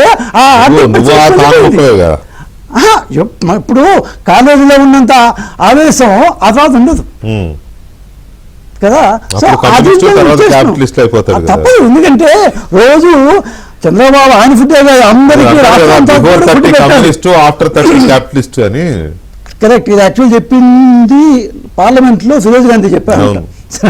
సో ఇవన్నీ మనం ఇప్పుడు 28,000 crores మనం ఈ పెన్షన్లకు ఇస్తున్నాం. 11,000 కోట్లు దాన్ని తల్లికి వందనకి ఇస్తున్నాం. 7,000 కోట్లు రైతు భరోసా ఇంకా ఎక్కువే అనుకుంటా, ప్లస్ ఆటో వాళ్ళకి ఇస్తున్నాం. ఇవంతా మనం ఎక్కడి నుంచి ఇస్తున్నాం? మనం సంపాదించే డబ్బులే. వాళ్ళకి ఇవ్వద్దా అంటే మళ్ళా అక్కడ ఒప్పుకోరుగా. ఇప్పుడు నేను సపోజ్ ఎగ్జాంపుల్ కొద్ది పెన్షన్ తగ్గించేస్తా ఉంటే ఇంకా ఫస్ట్ మాట్లాడేది వీళ్ళే. అవును, మీరు ఇప్పుడు ఈ రోజు రాష్ట్రానికి 3 లక్షల పెన్షన్లు బాకీ ఉన్నాయి. కొత్తవో పాతవో కొన్ని అటు ఇటు ఉండొచ్చు, తప్పుడు ఒప్పులు తీసుకుని 3 లక్షల పెన్షన్లు. ఇంకా ఈ కొత్త పెన్షన్లు ఇస్తామని చెప్తున్నా, ఇస్తున్నారు లెక్క. సో ఇప్పుడు నేను రైతు భరోసా కింద దాపు 7,000 కోట్ల రూపాయలు అది ఇవ్వద్దా? జగన్మోహన్ రెడ్డి ఒక మాట చెప్తున్నా విజయ్, రైతులకి మీరు ఎంత చేసినా తక్కువేనండి. ఆ విషయం చంద్రబాబు గారికి తెలుసు, మీకు తెలుసు, నాకు తెలుసు. అందరికీ తెలుసు, శ్రీనివాస్ గారికి తెలుసు. రైతులకి మీరు ఈ బడ్జెట్ లో సగం బడ్జెట్ రైతుల కోసం పెట్టిన ఎవరు కాదండి, ఎందుకంటే ఎవరు కాదండి. 70% వాళ్ళే దేశాన్ని మనల్ని అందరినీ కాపాడుతున్న పోషిస్తుంది. ఒక చిన్న బ్రేక్ తీసుకుందాం, బ్రేక్ తర్వాత ఫీజు రియంబర్స్మెంట్ గురించి దానికి మనం దాదాపు 4,350 కోట్ల రూపాయలు జగన్మోహన్ రెడ్డి అప్పెట్టేసిపోయాడు. అవును, మేము ఆయన కూడా ఇవ్వట్లేదు చూస్తున్నాం, వాళ్ళే స్టార్ట్ చేశారు. మేము గత 2 సంవత్సరాలు మొత్తం తెచ్చేసాం. 3 రోజుల క్రితమే 1,200 కోట్స్ ఇచ్చాము. ఆయన పెట్టేసిపోయింది. ఇంకా దాదాపు ఐ థింక్ 200,000 దాకా ఇంకా బాకీ ఉంది. మరి నువ్వు అప్పు పెట్టేసిపోయి నన్ను తీర్చలేదంటే ఎట్లా? బట్ నేను తిట్టాలి కదా, ఎందుకంటే గవర్నమెంట్కి వచ్చేసాం మేము. ఇప్పుడు ఆయన అప్పు కాబట్టి నేను తీర్చలేదని చెప్పలేం కదా. ఇవన్నీ పార్ట్ ఆఫ్ ది థింగ్. కాంట్రాక్టర్ల అప్పులు 2 లక్షల కోట్లు, కాంట్రాక్టర్ల అప్పులు 2 లక్షలు లేవులేండి, 1,00,000 ఉన్నాయి. వెండర్స్ కి సంబంధించిన మనం 3,000 కోట్ల రూపాయలు కేవలం వడ్డీలు కడుతున్నాం. రైట్, ఒక చిన్న బ్రేక్ తీసుకుందాం. బ్రేక్ తర్వాత ఈ బడ్జెట్ మీద ఇంకా ఎలాంటి లోపాలు ఉన్నాయి ఇందులో, లేదా ఎలాంటి మెరిట్స్ ఉన్నాయి, అది కూడా ఇంపార్టెంటే. నిజానికి తల్లికి వందనం కానీ, పెన్షన్స్ కానీ, ఇలాంటి ల్యాండ్ మార్క్ స్కీమ్స్ ఉన్నాయి. వీటి వల్ల రిజల్ట్స్ ఎలా ఉన్నాయో కూడా చర్చించడం అవసరమే. ఎందుకంటే తల్లికి వందనం ఎంతమంది పిల్లలు ఉంటే అంతమంది పిల్లలకి ఇస్తామని చెప్పి ఇస్తున్నారు. ఆ పిల్లల్ని ఎంతవరకు బడికి పంపుతున్నారు, డ్రాప్ అవుట్స్ తగ్గాయా, ఇదొక ఎగ్జాంపుల్ కోసం చెప్పాను. అలాగే హెల్త్ సెక్టర్ జగన్మోహన్ రెడ్డి హయాంలో భయంకరంగా దెబ్బతిన్నది. ఇప్పుడు ఆ హెల్త్ సెక్టర్ ఎంతవరకు ఇంప్రూవ్ అయింది. అలాగే ఆరోగ్యశ్రీ అంటే ఎన్టీఆర్ వైద్య సేవ కదా, వైద్య సేవ అది బిల్స్ ఇవ్వడం లేదని హాస్పిటల్ 2 నెలలకోసారి ఆ హాస్పిటల్స్ స్ట్రైక్ చేస్తామని వాళ్ళు ఇది చేస్తున్నారు. మళ్ళీ ఏదో 150 ఇచ్చి మళ్ళీ వాళ్ళు కూల్ చేస్తున్నారు. అటువంటి ప్రమాదాలు లేకుండా ఎంతవరకు చూస్తారు. ఇటువంటి చిన్న చిన్న అంశాలు కూడా మాట్లాడదాం. ఒక శ్రీనివాస్ గారి దగ్గరికి వెళ్ళే ముందు విజయ్ కుమార్ గారు మిమ్మల్ని అడుగుతాను నేను. గఫూర్ గారు అన్నారు ఆర్థిక మంత్రి కేశవ్ గారిది రాయలసీమే, ముఖ్యమంత్రి చంద్రబాబు నాయుడు గారిది రాయలసీమే అన్న, మీది కూడా రాయలసీమే. ఆయన అన్న డైరెక్ట్ క్వశ్చన్ ఏంటంటే రాయలసీమని హార్టికల్చర్ హబ్ చేస్తా అన్నారు, మరి గిరిసీమల సంగతి ఏంటి, వెనకబడిన ప్రాంతంగా ఉండాలా అనేది వారు వేసిన క్వశ్చన్. సార్, రాయలసీమ అంటే నీళ్లు లేదు అన్న స్టేజ్ నుంచి ఇవాళ మనం రాయలసీమలో పండిస్తాము అనే స్టేజ్కి వచ్చాం. మనం రాయలసీమలో బ్రహ్మాండంగా దాని బొప్పాయి కాయల దగ్గర నుంచి, దాని అరటికాయల దగ్గర నుంచి, దాని అనంతపూర్లో బ్రహ్మాండంగా చిత్తూరు కావచ్చు, దాని కడప కేసీ కెనాల్ ప్రాంతం కావచ్చు. సో వాటర్ ఇవాళ ఫ్లో అవుతుంది. మనం ఇప్పుడు ఏమంటారు గాలేరు నగరి కాదు, చాలా సంవత్సరాలైనా నేను కాదున్నో ఇప్పటికీ సరిగ్గా కాలేదు, కానీ ఇప్పుడు పూర్తవుతున్నాయి, వాటర్ వస్తున్నాయి. 2014 వచ్చాయి కదా. సో 2014-19 మధ్యలో ఇరిగేషన్ నిజంగా మేము దాన్ని శ్రద్ధ పెట్టాం. ముచ్చుమరి లాంటివి చాలా మేము చేసాం. సో ఖచ్చితంగా రాయలసీమకి నీటి పరంగా, సాగునీటి పరంగా పాపం దేవుని నిమాలంటాడు కూర్చున్నాడు అక్కడ పాపం. సో మేము ఖచ్చితంగా చేసాం. సో అంటే అది అంటే ఇరిగేషన్ చేస్తున్నాము అంటే మేము ఈ పరిశ్రమ పరంగా చేయట్లేదు. ఎందుకంటే లాస్ట్ బిఫోర్ టైం మధ్యలోకి కూర్చొని మాట్లాడుకున్న బడ్జెట్ లేదు. కర్నూలులో ఇండస్ట్రియల్ నోడు అండ్ దాని కడపలో ఇండస్ట్రియల్ నోడ్ 2,500 crores ఎల్జీ లాంటి కంపెనీలు అక్కడ మనం ఓపెన్ కూడా చేసాయి. సో అవన్నీ చాలా కంపెనీలు వస్తున్నాయి. సోలార్ కంపెనీలు అయితే 100 ఉన్నాయి, అక్కడ చాలా ఉన్నాయి, ఎక్కడ చూసినా కూడా. తిరుపతి సచివేట్ దగ్గర శ్రీ సిటీ కావచ్చు, దాన్ని తిరుపతి దగ్గర ఉండే దాన్ని ఉంటుంది వాటి మొబైల్ కంట్రాక్టర్లు కావచ్చు, సెమీ కంట్రాక్టర్లు కావచ్చు. రాయలసీమ రియల్లీ అంటే నేనేదో కావాలని మా గవర్నమెంట్ అని చెప్పట్లేదు, ఒక రాయలసీమ వారిగానే చెప్తున్నాను. ఇంతకు ఎందుకంటే రాయలసీమని బ్రహ్మాండంగా చూసుకుంటున్నారు. ఇండస్ట్రీసే కాదు, వ్యవసాయం కాదు, ఈ రెండింటినీ ఏమంటారు ఒకే దీంట్లో వస్తున్నారు. మేము అక్కడ యూనివర్సిటీ పెడుతున్నాం. ఇంతకుముందు ఉన్న యూనివర్సిటీ తోడు దాన్ని సెంట్రల్ యూనివర్సిటీ వచ్చింది. సో ఈరోజు ఇంకా చేయాలి, ఇంకా చేయాల్సిన చాలా ఉందంటే నేనేం కాదని, చేయాల్సిన చాలా ఉంది. బట్ ఈరోజు రాయలసీమలో ఇండస్ట్రీలు లేవు అంటే, ఒక రకంగా నిజాయితీగా ఒప్పుకోవాలంటే మిగతా ప్రాంతాల వాళ్ళు కొంత కన్ను గుట్టేట్టుగా మనం రాయలసీమలకి ఇండస్ట్రీస్ వస్తాయి. ఎందుకంటే సాంప్రదాయకరమైన ఇండస్ట్రీస్ మారిపోయినాయి. ఈ సోలార్ ఇండస్ట్రీస్ అంటే అక్కడే ఉండేది చోటు, అక్కడే ఉండేది ఎండ. సో ఎక్కడ ఉంటే అక్కడికే పోతున్నాయి. సో కడప స్టీల్ గురించి కూడా కోట్ చేశారు వారు. కడప స్టీల్ మాత్రం నేను కాదండి, ఎందుకంటే గవర్నమెంట్ సొంతంగా స్టీల్ ఇండస్ట్రీ పెట్టే స్థితిలో ఇప్పుడు లేదు. సో అతను బిర్లా వాళ్ళు పెడతామన్నారు, వాళ్ళు వచ్చేప్పటికి సరే 3-4 సార్లు శంకుస్థాపన జరిగింది, నేనేం కాదని చాలా మంది చేశారు, మేము వచ్చిన తర్వాత చేసాం, ఆయన మేము పెడతామంటున్నారు. పాయింట్ ఏమొస్తుందంటే వైజాగ్ లో మిత్తల్ కాదు, వైజాగ్ లో ఆర్సెలార్ మిత్తల్ అనేది అగ్రెసివ్ గా ఉన్నప్పుడు కడప దగ్గరికి వచ్చేసరికి ఎందుకు అగ్రెషన్ కనపడట్లేదు అనేది అయితే నా క్వశ్చన్ కూడా. పోనీ ఇప్పుడు వైజాగ్ లో అంతే కదా గఫూర్ గారు? కరెక్టే, వైజాగ్ ఆ విషయంలో నేను సార్ని తప్పట్లేదు. చెప్పండి గఫూర్ గారు చెప్పండి. ఇప్పుడు పాయింట్ ఏమిటంటే సార్, నేను ఇక్కడ నాకేమి తెలుగుదేశం ప్రభుత్వం చేసే ప్రతి చర్యను ఖండించాలని నేనేం అనుకోవడం లేదు, కానీ ప్రయారిటీస్ లో మిస్ అవుతున్నారు. గతంలో ఏదైతే మిస్సింగ్ జరిగిందో అదే మిస్ అవుతున్నాము. దానివల్ల వెనుకబడ్డ ప్రాంతాలు మరింత వెనుకబడుతున్నాయి. ఇప్పుడు సార్ మీ మహానాడులో విజయ్ కుమార్ గారు గుర్తుంటది, మీ మహానాడులో ముఖ్యమంత్రి గారు చెప్పిన మాట మీకు కూడా గుర్తుంటది కదా, 1 నెల రోజుల లోపల కడప స్టీల్ ప్లాంట్ పనులు ప్రారంభమవుతాయి అన్నారు. మహానాడు జరిగి ఎంతకాలం అయింది సార్? ముఖ్యమంత్రి గారు ఇంత మాట్లాడాలని నేను చెప్పలేదు కదా, ఆయన చెప్పిందే కదా. కాబట్టి దాని ఎఫర్ట్స్ ఏమిటి, దానికోసం చేసిన ప్రయత్నం ఏమిటి? లేదు బడ్జెట్ లో ఒక విశ్వాసాన్ని కలిగించే పద్ధతిలో రాయలసీమ విషయంలో వీఆర్ ట్రైయింగ్. ఇప్పుడు నాకు బాగా గుర్తుంది సార్, డ్రోన్ కేంద్రంగా రాయలసీమ మారుతుంది, 300 ఎకరాల్లో. ఇప్పుడు ఏమైంది, డ్రోన్లు పోయినాయి, స్టీల్ పోయింది, ఇప్పుడు హార్టికల్చర్. అంటే ఎప్పుడు ఏది ప్రస్తుతమో అది చెప్పుకుంటూ అంటే ఇక్కడ గఫూర్ సాబ్ దయచేసి ఒక్క మాట నేను చెప్తున్నానని మీరు అనుకోవద్దు. డ్రోన్ సిటీ గురించి బడ్జెట్ లో పెట్టారు, హార్టికల్చర్ హబ్ మాట్లాడారు, డ్రోన్ సిటీ చెప్పారండి. 300 ఎకరాల్లో డ్రోన్ సిటీకి ఎంత కేటాయింపని కూడా పెట్టారు. డ్రోన్ సిటీ ఎక్కడ పోలే మీ కర్నూలులో.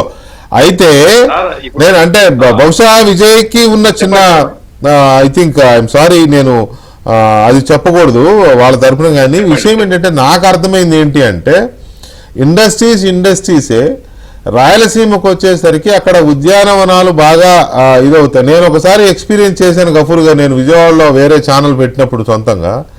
విజయవాడ దగ్గర అనంతపురంలో పండిన బొప్పాయిలు తీసుకొచ్చాము మేము, ఒక్కొక్కటి 3 కిలోలు 4 కిలోలు 5 కిలోలు ఉండేది. అది అంటే హార్టికల్చర్కి అంత స్కోప్ ఉంది కాబట్టి దాన్ని హబ్గా మారుస్తానగా. అక్కడ ఇట్ డజంట్ మీన్ అక్కడ ఇండస్ట్రీస్ పెట్టమని కాదనుకుంటా. నేను ప్రభుత్వం హార్టికల్చర్ రైతులకు ప్రత్యేకంగా రాయితీలు ఇచ్చి డెవలప్ చేస్తే ఎవరికేం అభ్యంతరం సార్, దానికేమి ఎవరు అభ్యంతరం పెట్టారు. అయితే నా పాయింట్ ఏంటంటే ఇక్కడ land cost when compare to కోస్తా ప్రాంతం తక్కువ, ఖనిజ వనరులు ఉన్నాయి. మీరు రాయలసీమ ప్రాంతాన్ని పాలెగాలకు వదిలేయకుండా, ఇప్పుడు ఏ పార్టీ ఎమ్మెల్యే అయినప్పుడు పాలెగాడే సార్, అట్లా వదిలేయకుండా ప్రజలకు ఉపాధి కల్పించే దాని మీద శ్రద్ధ పెడితే రాష్ట్ర అభివృద్ధికి దోహదం చేస్తుంది. ఆ ప్రయారిటీ లేదు, ఆ వైపు ఆలోచన లేదు.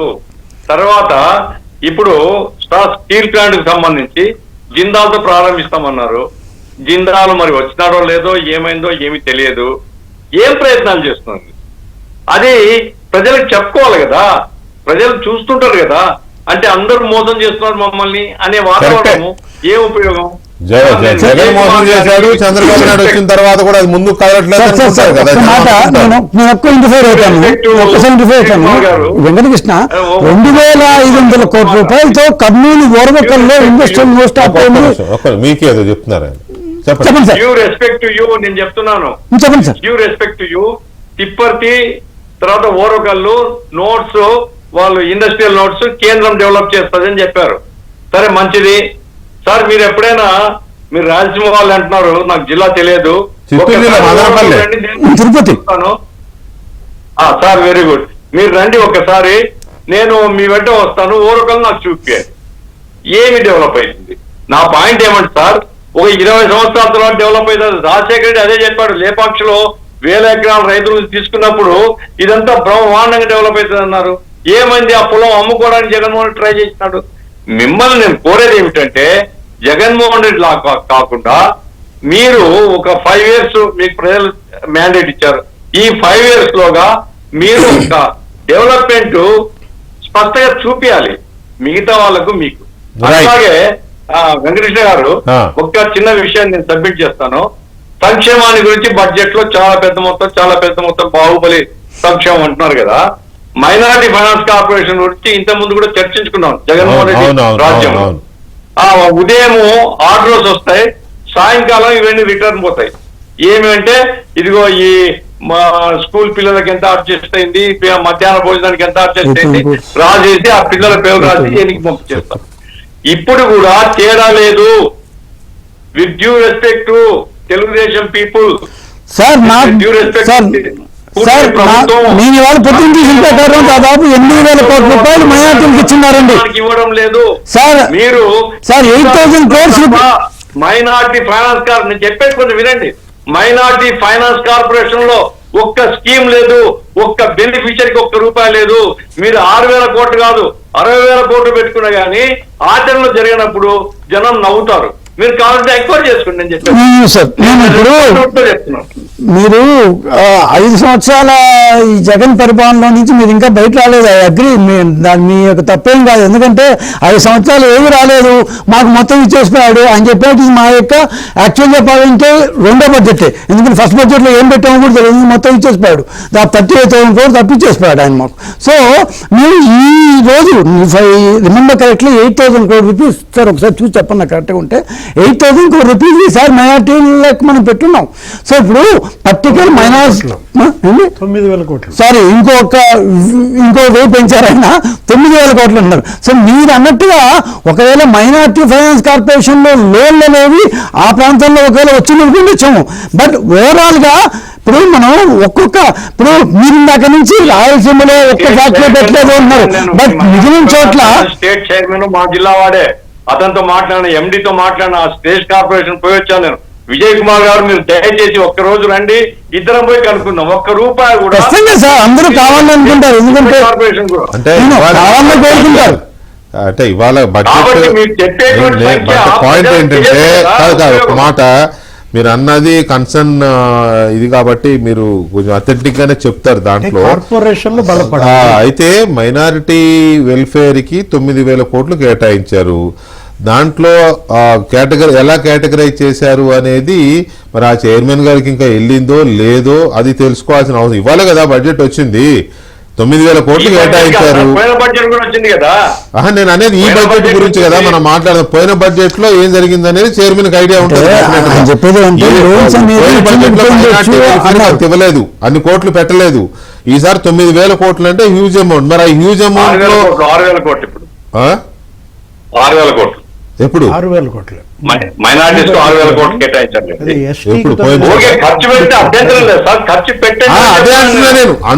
అందులో ప్లాన్ ఎంత, నాన్ ప్లాన్ ఎంత, దాంట్లో కార్పొరేషన్ కి ఏమిస్తారు, ఫైనాన్స్ కి ఏమిస్తారు, ఇవి చూడాలి. అది మేబీ ఇంకా రేపు ఎల్లుండి స్టడీ చేసుకున్న తర్వాత ఎల్లుండి ఎట్లా బడ్జెట్ మంగళవారం బడ్జెట్ మీద ఉంటాయి కదా, అప్పుడు మైనార్టీ నాయకులు ఏం మాట్లాడతారు అది కూడా చూద్దాం మనం. రైట్. ఎనీవే శ్రీనివాస్ గారు, ఈ వెనుకబడిన ప్రాంతాలు, పరిశ్రమలు, వ్యవసాయం వీటికి సంబంధించిన చర్చ కూడా గట్టిగానే జరిగింది, ఇవాళ జరుగుతుంది. ఇప్పుడు మనం కూడా అదే చర్చిస్తున్నాం కదా. మీ విశ్లేషణ ఏంటి దీని మీద? అంటే ఇప్పుడు గఫూర్ గారు మాట్లాడేది ఏంటంటే ఇప్పుడు వెనుకబడిన జిల్లాల అభివృద్ధికి గ్రాంట్ అంటే రాయలసీమని ఓన్లీ హార్టికల్చర్ హబ్ గా చేసి వదిలేస్తారా అనే సెన్స్ వచ్చింది ఆయన ప్రశ్నలో. నాకైతే అదే ఆయన ప్రశ్న ఏంటంటే వెంకటకృష్ణ గారు విశాఖ ఎకనామిక్ క్లస్టర్ గా ఒకటి తీసుకున్నారు, దానికి 32,000 కోట్లు కేటాయించారు. అట్లాగే రాయలసీమ ఎకనామిక్ క్లస్టర్ గా దీన్ని తీసుకున్నారు, ఏది హార్టికల్చర్, దానికి ఒక 30,000 కోట్లు కేటాయించారు. అమరావతి ఎకనామిక్ క్లస్టర్ అని ఒకటి తీసుకున్నారు, దానికి కూడా 30,000 కోట్లు ఏమో పెడతారు. కాకపోతే అమరావతి నిర్మాణానికి 6,000 కోట్లు పెట్టారు. వీళ్ళు తీసుకున్న డెవలప్మెంట్ 3 ప్రాంతాలు 3 సిటీలు, ఇది మెగా సిటీలుగా ఇటు తిరుపతి, అటు అమరావతి, ఇటు విశాఖ చేస్తున్నటువంటి క్రమంలో హార్టికల్చర్నే ఎందుకు తీసుకున్నారు? ముఖ్యమంత్రి గారు కూడా మాట్లాడారు బడ్జెట్ మీద స్పందిస్తూ. ఆయన ఏమన్నారంటే సీమ పండు, మరి ఒంగోలు పాలు, వాటి టేస్టే వేరంటూ తన బడ్జెట్లో వాటికే ఎక్కువ కేటాయింపులు ఇవ్వటం వెనక ఆయన సమర్థిస్తూ ఏమంటున్నారు? మీకు ఉదాహరణ ఏంది, గఫూర్ గారు అన్నది కూడా హార్టికల్చర్కి పెట్టినందుకు వ్యతిరేకించట్లేదు. పరిశ్రమలకి ఈ బడ్జెట్లో ఎంత పెట్టారంటే ఒక 4,000 కోట్లు ఏమో పెట్టారు. అంటే ప్రోత్సాహకాలు అన్నిటికీ కలిపి ఇంత పెద్ద ఎత్తున పారిశ్రామికీకరణ చేపట్టినప్పుడు మరి పరిశ్రమలకు ఇచ్చే ప్రోత్సాహకాలు కూడా అంత తక్కువ పెట్టడం కాదు. గవర్నమెంట్ పెట్టదు కదండి, ప్రైవేట్ వాళ్ళు వస్తే వాళ్ళకి అంటే వాళ్ళకి రాయితీ, ప్రోత్సాహకాలు ఇవన్నీ ఉంటాయి. రాయితీ ల్యాండ్ ఇస్తారు, పవర్ ఇస్తారు, వాటర్ ఇస్తారు, విద్యుత్ ఎదురు డబ్బులు అయితే ఇవ్వరు కదా, ఉంటాయి. ఎదురు డబ్బులు అయితే ఇవ్వరు కదా. అంటే వాళ్ళకి కాంపెన్సేషన్ ఇస్తారు, ప్రోత్సాహకాల కింద ఇన్సెంటివ్స్. జనరల్ గా ఏంటంటే 2,000 కోట్లు ఉంటుంది. ఈ బడ్జెట్ లో 4,000 కోట్లు పెట్టిన నేపథ్యంలో ఇప్పుడు పెద్ద ఎత్తున పారిశ్రామికీకరణ జరుగుతోందండి. ఇప్పుడు మీరు చెప్పారు కదా ఆర్సిలార్ మెటల్ ఎంత, అది దగ్గర 1,50,000 కోట్లు. మరి ఇప్పుడు కడప స్టీల్ ప్లాంట్ గురించి గఫూర్ గారు కూడా మాట్లాడారు నిన్న దావోస్ లో. It is need of the hour అండి. అది దావోస్ లో సీఎం ని కలిశారు ఆయన, ఎవరు జిందాల్ వీళ్ళందరూ కలిశారు. కలిసినప్పుడు డిస్కషన్స్ జరుగుతున్నాయి. మరి ఆ జిందాల్ ప్లాంట్ పెట్టే ఏర్పాట్లు కూడా అక్కడ జరుగుతున్న నేపథ్యంలో ఇవన్నీ కూడా విభజన చట్టంలో హామీలు. ఏది రాయలసీమ మరి 4 జిల్లాలు, ఉత్తరాంధ్ర 3 జిల్లాలు, వాటికి ఏదో జిల్లాకి 50 కోట్లు ఇస్తామన్నారు. వెనుకబడిన జిల్లాల గ్రాంట్ కేంద్రం ఇవ్వాలి. ఎంత దగ్గర 1,500 మరి 2,000 కోట్లు బకాయిలు, వాటిని తెచ్చుకోవాలి. ఏది కేంద్రం నుంచి నిధులు రాబట్టండి అనేది మరి గఫూర్ గారి ఆలోచన. ఒకటి వెంకటకృష్ణ గారు, ఈ బడ్జెట్ లో కొత్తది నేను గమనించింది ఏంటంటే ఏపీ వెల్త్ ఫండ్ అని ఒక మాట అన్నారు. ఏపీ వెల్త్ ఫండ్ గురించి మాట్లాడుతూ వెల్త్ ఫండ్ అనేది నాకు దాని గురించి వచ్చేసరికి ఏంటంటే నార్వే సావరిన్ వెల్త్ ఫండ్ అని, ఇప్పుడు ఏం చేస్తుందంటే చెప్పండి, సింగపూర్ గవర్నమెంట్ ఒక ఫండ్ క్రియేట్ చేస్తుంది. సో ఆ ఫండ్ ద్వారా వివిధ దేశాల్లోని కంపెనీల్లో ఇన్వెస్ట్ చేస్తారు, వాళ్ళు కంపెనీలు పెడతారు, రకరకాలు చేస్తుంటారు అనమాట. సో మన దేశంలో ఉన్న చాలా కంపెనీలు సింగపూర్ సావరిన్ ఫండ్ ద్వారా చేస్తారు. It's like any other company. So ఒక సావరిన్ అంటే ఏమంటారు బాధ్యత గవర్నమెంట్ తీసుకుంటుంది, ఎక్కడెక్కడ ఇన్వెస్ట్ చేయాలి అని చెప్పి ఆయా ప్రాంతం ఇన్వెస్ట్ చేస్తారు అక్కడ అట్లా. సో ఇక్కడ వీళ్ళు ఎట్లా ఇన్వెస్ట్ చేయాలనుకున్నా వీళ్ళు ఏమన్నా ఖర్చు పెట్టాలి. ఏపీ వెల్త్ ఫండ్ క్రియేట్ చేసి వివిధ దేశాల్లోనూ వివిధ రాష్ట్రాల్లోనూ ఆపరేషన్ లో తెలియదు. ఈ జనరల్ వెల్త్ ఫండ్స్ ఎట్లా చేస్తారంటే ప్రతి దేశం ఇప్పుడు మనం చాలా ఇన్వెస్ట్మెంట్లు చేయాలని అంటే ఆపరేషన్ ఏ విధంగా చేస్తారు. ఎందుకంటే ఇన్వెస్ట్ చేయడం అనేది ఒకటి. ఇప్పుడు మార్కెట్ ఇవాళ పడిపోయింది, విదేశీ ఆర్థిక రంగ నిపుణుడివి, నీకే తెలియకపోతే ఆపరేషన్ ఏ విధంగా అంటే బయట దేశాల్లో మనం ఇన్వెస్ట్ చేయాలా, భారతదేశంలోనే చేయాలా. ఇప్పుడు సెమీ కండక్టర్ ఇది పెడుతున్నారు, మన సెంట్రల్ గవర్నమెంట్ ఇస్తుంది ఎగ్జాంపుల్. సో అట్లాంటి ఇంకా ఎక్కువ పెడితే మనకి ఏమైనా వస్తుందా? సో దేంట్లో ఈ వెల్త్ని ఇన్వెస్ట్ చేయాలి అంటే ఆల్రెడీ ఉన్న కంపెనీల్లో ఇన్వెస్ట్ చేయాలా, లేకపోతే మనమే కొత్త కంపెనీ పెట్టాలా?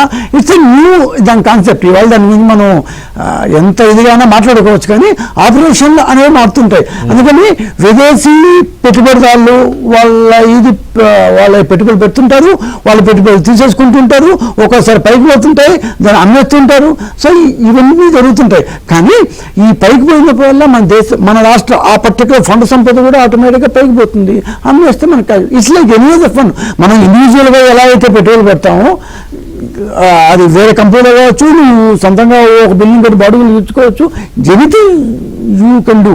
అదేవిధంగా గవర్నమెంట్ ఒక వెల్త్ ఫండ్ పెట్టాలి. సెంట్రల్ గవర్నమెంట్లో కూడా అది 3-4 సంవత్సరాల నుంచి వస్తూనే ఉంది. స్టేట్ గవర్నమెంట్ కూడా అదే చేయొచ్చు అనే భావంతో ఒక వెల్త్ ఫండ్ పెట్టాలి అనే డెసిషన్ అయితే ఇవాళ బడ్జెట్లు తీసుకున్నారు. కానీ దానికి ఎంత కేటాయిస్తారు, దాంతోపాటు సిటీ ఎకనామిక్ రీజియన్స్ అని చెప్పి విశాఖపట్నం, అమరావతి, తిరుపతి అని ఇది ఒకటి కొత్తగా ఒక కొత్త టెర్మినాలజీ మీరు సెంట్రల్ బడ్జెట్ లో చూస్తుంటే అది మాట్లాడదాం ఒక చిన్న బ్రేక్ తర్వాత. దాంతో పాటు ఇంకొన్ని విషయాలు కూడా కొన్ని ఆశ్చర్యకరమైన మనం అనుకున్నట్టుగా ఏంటిది ఈ సిటీ ఎకనామిక్ రీజియన్స్ అని పెట్టారు. విశాఖపట్నం, అమరావతి, తిరుపతి 3 సిటీస్ ని అందులో కోట్ చేశారు. ఈ కాన్సెప్ట్ ఒక్కొక్క రీజియన్లో రాష్ట్రంలోని మొత్తం జిల్లాలని ఈ 3 రీజియన్లో దాన్ని భాగంగా చేస్తారు. ఒక్కొక్క రీజియన్లో సపోజ్ తిరుపతి అనుకోండి, మోస్ట్లీ దాని ఎలక్ట్రానిక్ వస్తువులు కావచ్చు, లేకపోతే శ్రీ సిటీలో ఉండే దాని మ్యానుఫ్యాక్చరింగ్ దాని క్లస్టర్స్ కావచ్చు, దీన్ని ఎలా దాన్ని ఇంప్రూవ్ చేయొచ్చు. అదేవిధంగా ఇఫ్ యూ గో ఇన్సైడ్ దాన్ని రాయలసీమ ఏం చేయొచ్చు. అండ్ 28,000 crores విశాఖపట్నం ఇది. సో అండ్ వేరత్ ఈ కారిడార్ ఇచ్చారు. ఆ కారిడార్ ఏ జిల్లాలుగా ఉంటుంది, మోస్ట్లీ రాయలసీమ గుండానే పోతుంది. అది దాన్ని రైట్ దాన్ని ఏమంటారు, ఇది రైల్వే జోన్ కాదు. ఇప్పుడు మనకు ఈ Hyderabad to Bengaluru, Hyderabad bullet train ఇవన్నీ ఇచ్చారు. ఇవన్నీ ఇవన్నీ వస్తున్నాయి. Speed Yeah.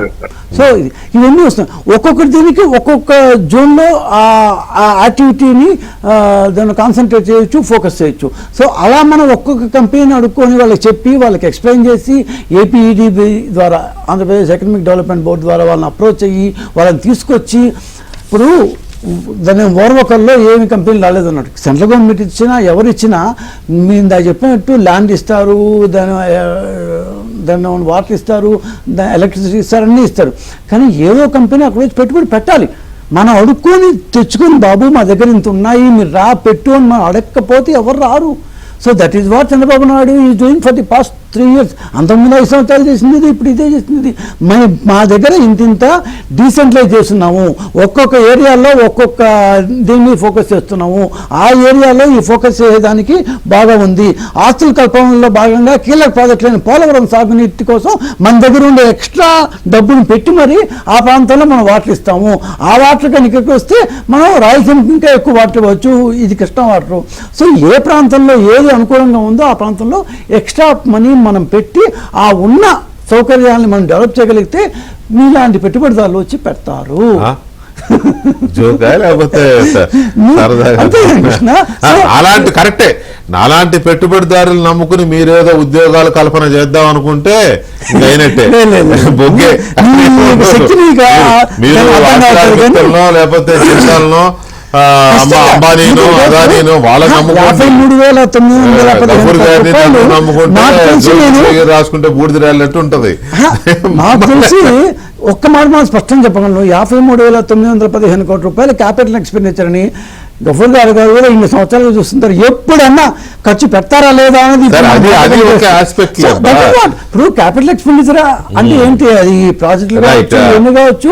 సో ఇప్పుడు వైజాగ్ లో 28,000 కోర్స్ ఖర్చు పెడతాం. కాన్సెప్ట్ ఏంటని అడిగాను లేదు దానికి చెప్పారు కదా మీరు. రైట్ గఫూర్ గారు, దీంట్లో నిరుద్యోగులకు సంబంధించిన పరిస్థితి ఎలా అనిపించింది బడ్జెట్ లో? ఏం సార్, ఏం లేదు కదా. నిరుద్యోగులకు సంబంధించి ఇప్పుడు ఉపాధి కల్పన అనేది ఒక ప్రయత్నం చేస్తున్నారు. నేను అంత నెగిటివ్ గా నేను చెప్పడం లేదు. వాళ్ళు కొన్ని ఇండస్ట్రీస్ కానీ చాలా టైం పడుతుందండి. ఇప్పుడు ఆర్సీ మిక్చర్ ఇండస్ట్రీ రావాలన్నా మినిమం 5 years పడుతుంది. అట్లాగే మిగతా ఇండస్ట్రీస్ ఇప్పుడు ఈవెన్ టీసీఎస్ అవన్నీ కూడా రావాలనే కానీ వాళ్ళు 27 ఏదో చెప్పారు, 27 లోపల కాకపోతే 28 అట్లా కావచ్చు. నేను చెప్పేది ఏమిటంటే తక్షణంగా మన యూత్ ను ఎంప్లాయ్మెంట్ ఇవ్వాలి లేదా నిరుద్యోగ ఇవ్వాలి. ఇది జనరల్ గా డిమాండ్. ఉద్యోగాలు ఇవ్వండి, ఇస్తామని కాదు, డిమాండ్ కూడా కాదు, ఇస్తామని హామీ అది. మరి నిరుద్యోగ వృత్తి టు బిగిన్ విత్ ఏదో చేయాలి. అయితే ఇప్పుడు అచ్చెన్నాయుడు కూడా చెప్పారు రాష్ట్రాన్ని అమ్మేయాల్సిందే. అరుపులం నవ్వుబాటుగా మార్చేస్తే ఏం చెప్పగలుగుతారు? యూత్ లో బాగా అండర్స్ట్ ఉంది సార్, యూత్ లో బాగా అండర్స్ట్ ఉంది. ఏదో కేవలం కూటమి వల్లనే అండర్స్ట్ ఉందని నేను చెప్పడం లేదు. వాళ్ళకు ఉపాధి కావాలి, సమ్ ఇన్కమ్ కావాలి. గడిచిన 5 ఏళ్ళు అండర్స్ట్ కంటిన్యూ అవుతోంది. సార్ హామీ వరకు మేము కాదనట్లేదు సార్, ఎందుకంటే మేము 20 lakh ఉద్యోగాలు ఇవ్వాలి ఇస్తాము అని చెప్పింది మాది. మేము ఖచ్చితంగా హామీ కట్టుబడి ఉన్నాం, ఇవ్వాల్సిన బాధ్యత మాది.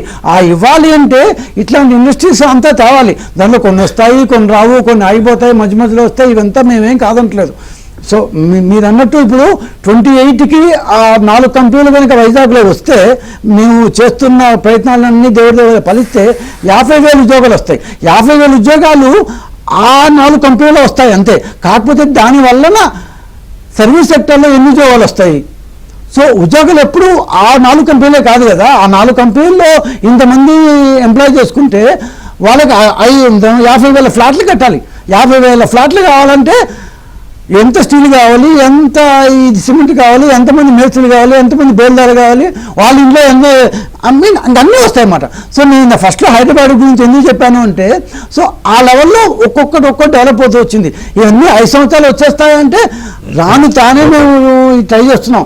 కాకపోతే మీరు అన్నట్టు 20 lakh ఉద్యోగాలు లేకపోవచ్చు. కానీ ఇక్కడ ఒక అభ్యంతరకరమైన విషయం ఉంది. అఫ్కోర్స్ అది మరి అభ్యంతరకరం అని అంటే ప్రభుత్వానికి అది అభ్యంతరకరం కాకపోవచ్చు.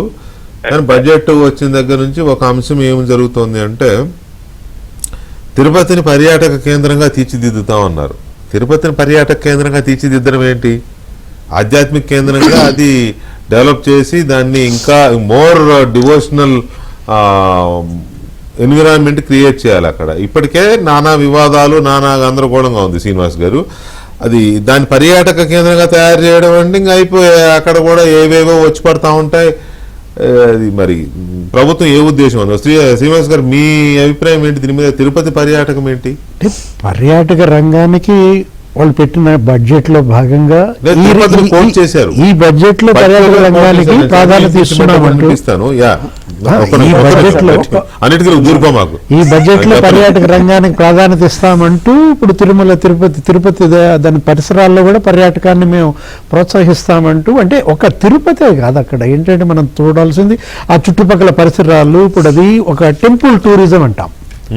ఏది దానిలో మనం ఆ కాణిపాకం, లేకపోతే తిరుపతి, శ్రీకాళహస్తి ఇవన్నీ ఉన్నాయి చూసారా, దాన్ని మనం ఏంటంటే ఒక ఆధ్యాత్మిక టూరిజం అంతే తప్ప అది పర్యాటక క్షేత్రం అనగానే అక్కడే మళ్ళీ ఈ స్టార్ హోటల్స్ అవి ఇవి వస్తాయి అంటే ఒకటి ఆ ఆలోచన చేయటం అది జరుగుతూ దీంట్లో ఉన్న దాంట్లో గవర్నమెంట్ యొక్క ఆలోచన, ఈ బడ్జెట్ యొక్క భావన ఏంటంటే టెంపుల్ టూరిజం అభివృద్ధిలో భాగంగానే తిరుపతి పర్యాటక క్షేత్రం చేయటం అనేది తప్ప ఆధ్యాత్మిక క్షేత్రం నుంచి తీసేస్తారని నేను అనడం లేదు. ప్రభుత్వానికి ఆ ఉద్దేశం ఉందని నేను అనడానికి సిద్ధంగా లేను. అలా చేయరు కూడా. కాకపోతే ఏంటంటే తిరుపతికి ఆధ్యాత్మిక సొబగులు అద్దుతాము, దానికోసం ఇగో అదనపు బడ్జెట్ కేటాయిస్తున్నాము అని అంటే అది డెఫినెట్గా ఒక రకమైన ఇది ఉంటుంది. అలా కాకుండా చూడండి బడ్జెట్ పత్రంలో 82వ పాయింట్ 46వ పేజీ, తిరుపతిని ప్రపంచ స్థాయి పర్యాటక గమ్యస్థానంగా తీర్చిదిద్దేందుకు కేంద్ర ప్రభుత్వంతో సమన్వయం చేస్తూ మౌలిక సదుపాయాలను బలోపేతం చేస్తామని మీకు తెలియజేయడం నేను సంతోషిస్తున్నాను. అంటే స్పిరిచువల్ టూరిజం సార్ చెప్పింది correct. Spiritual tourism, medical tourism, nature tourism ఇవన్నీ